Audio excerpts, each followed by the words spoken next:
நம்ம தண்ணி, சுத்தமான தண்ணிக்கு அடுத்தாப்புல நம்மளுடைய ஹெல்த்தை இம்பாக்ட் பண்ணக்கூடியது வேக்சினேஷன் தான் கண்டுபிடிச்சிருக்காங்க.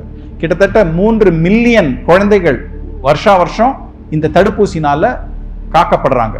Almost 3 million lives are saved by vaccine preventable diseases. நம்ம தடுப்பூசி போடுறதுனால அதை நம்ம காக்கிறோம். இதை தவிர நம்மளுடைய ப்ரொடக்டிவிட்டி இன்க்ரீஸ் ஆகும். நம்மளுடைய வாழ்க்கையில வேலை பண்றது, இந்த ஃப்ளூக்கா நம்ம 4-5 நாள் லீவ் போடுறது, வேலையில பாதிப்பு ஏற்படுது, எல்லாமே தடுப்பூசி போடுறதுனால we can prevent. பட் நீங்க கேட்குற ஒரு கேள்வி கேட்கலாம், நாங்க சின்ன குழந்தையில வயசு வேக்சின் போட்டுக்கிறதுக்கு அவசியம், வயசான போது எதுக்கு போட்டுக்கணும்? நம்ம தான் சின்ன வயசுல போட்டுண்டாச்சு, எதுக்கு இப்போ திருப்பியும் போட்டுக்கணும் அப்படிங்கிறது. The first point is, நம்மளுடைய சைல்ட்ஹுட் வேக்சினேஷன்ஸ் நாளடைவில் அதோடு வீரியம் குறையுது.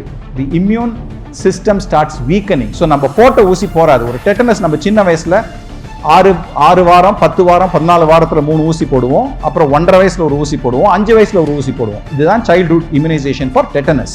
ஆனா அதுக்கப்புறம் எவ்ரி 10 இயர்ஸ் ஒரு பூஸ்டர் தேவை நம்மளுக்கு.